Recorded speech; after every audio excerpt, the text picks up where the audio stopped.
नमस्कार मित्रांनो, अर्चना's teaching hub या यूट्यूब चॅनलवरती तुमचे स्वागत आहे.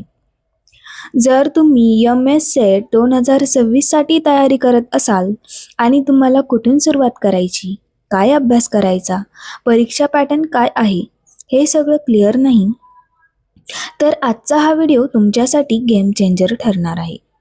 कारण आज आपण पाहणार आहोत पात्रता, अभ्यासक्रम, परीक्षा पॅटर्न आणि सर्वात महत्त्वाचे म्हणजे तयारी कशी करावी. आणि त्याचबरोबर एम.एस. सेट 2026ची परीक्षा कोणत्या महिन्यात होणार तेही आपण लास्टला बघणार आहोत. चला तर मग आता आपण व्हिडिओला सुरुवात करूया. एम.एस. सेट म्हणजे काय? तर एम.एस. सेट म्हणजे महाराष्ट्र स्टेट एलिजिबिलिटी टेस्ट. ही परीक्षा असिस्टंट प्रोफेसर बनण्यासाठी घेतली जाते. ही परीक्षा पास केल्यानंतर तुम्ही महाराष्ट्रातील कॉलेजमध्ये असिस्टंट प्रोफेसर पदासाठी पात्र होता. ही परीक्षा सावित्रीबाई फुले पुणे युनिव्हर्सिटी कंडक्ट करते. आता आपण या परीक्षेची पात्रता बघूयात. आता सगळ्यात महत्त्वाचा प्रश्न म्हणजे तुम्ही पात्र आहात का?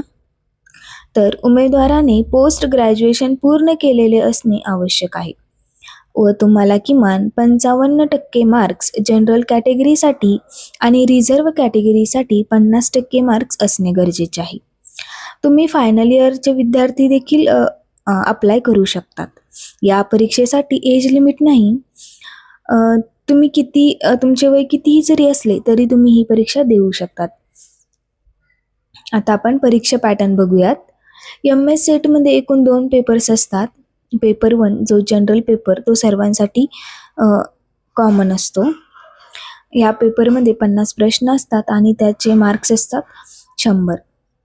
यामध्ये विषय असतात teaching aptitude, research, reasoning, computer, ICT, communication. हे असे 10 युनिट तुम्हाला विचारलेले असतात. याच पूर्ण डिटेल सिलेबस पेपर 1चा आपल्या यूट्यूब चॅनलवरती तुम्हाला मिळून जाईल, सर्च करा.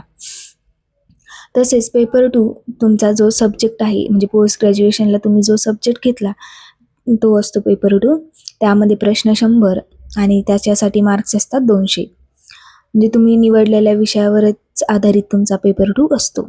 दोन्ही पेपर हे MCQ स्वरूपात असतात व या पेपरला निगेटिव्ह मार्किंग नाही. त्यामुळे तुम्ही मॅक्झिमम म्हणजे सर्व क्वेश्चन जे पेपर 1चे 50 आणि पेपर 2चे 100 असे 150 क्वेश्चन अटेम्प्ट करायचे. तुम्हाला निगेटिव्ह मार्किंग नाही. आता आपण सिलेबस थोडक्यात बघूयात पेपर 1चा.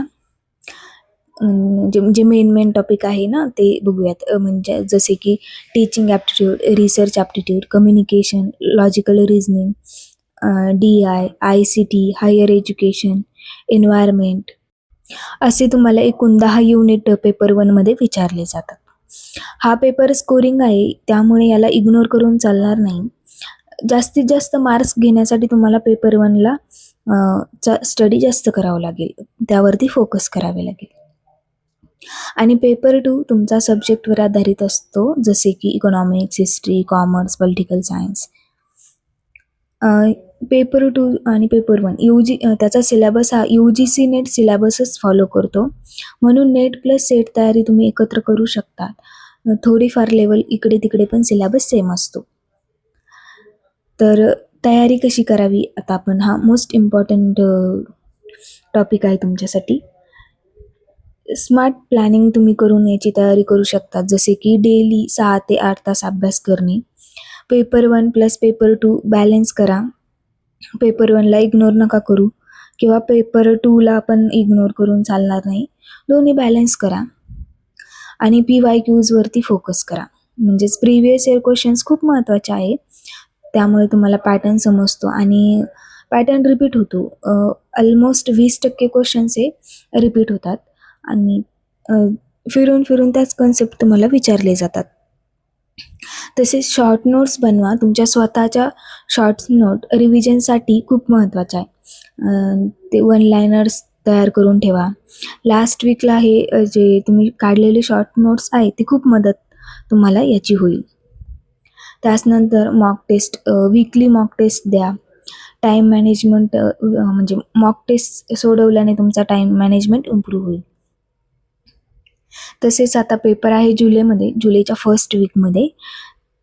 म्हणजे किती मे आणि जून 2-2.5 महिने तुमच्याकडे आहे. तुम्ही चांगल्या पद्धतीने प्लॅन करून अभ्यास करू शकता. या 2.5 महिन्यामध्ये तुम्ही पेपर जरी सुरुवात केली असेल तुम्ही आता, तरी पण तुमचा पेपर निघेल. आणि युनिट वाईज करा, नोट्स काढा. शेवटचे 15 दिवसात तुमच्या नोट्सच फॉलो करा. मॉक टेस्ट द्या, त्याचे ॲनालिसिस करा. डेली रिव्हिजन किंवा तुमचे जे वीक एरिया आहेत त्याला डेली करा. DI जसे की DI एवढे अवघड येत नाही, नेटसारखे सोपा असतो DI खूप. त्यामुळे DIची पण प्रॅक्टिस करा. आणि टार्गेट ठेवा की पेपर 1मध्ये 40+ मार्क्स तुम्हाला मिळालेच पाहिजे आणि पेपर 2मध्ये 65 ते 70 मार्क्स क्वेश्चन्स बरोबर आले पाहिजे.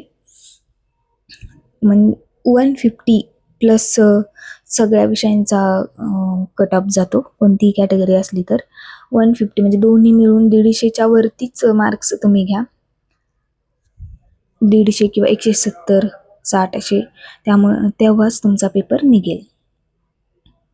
तर मित्रांनो, अशा प्रकारे आपण परीक्षा पॅटर्न, अभ्यास कसा करायचा, त्याचा सिलॅबस, हे सर्व पॉईंट्स बघितले. तुम्हाला हा व्हिडिओ युजफुल वाटला असेल तर लाईक करा आणि तुमच्या मित्रांसोबत शेअर करायला विसरू नका.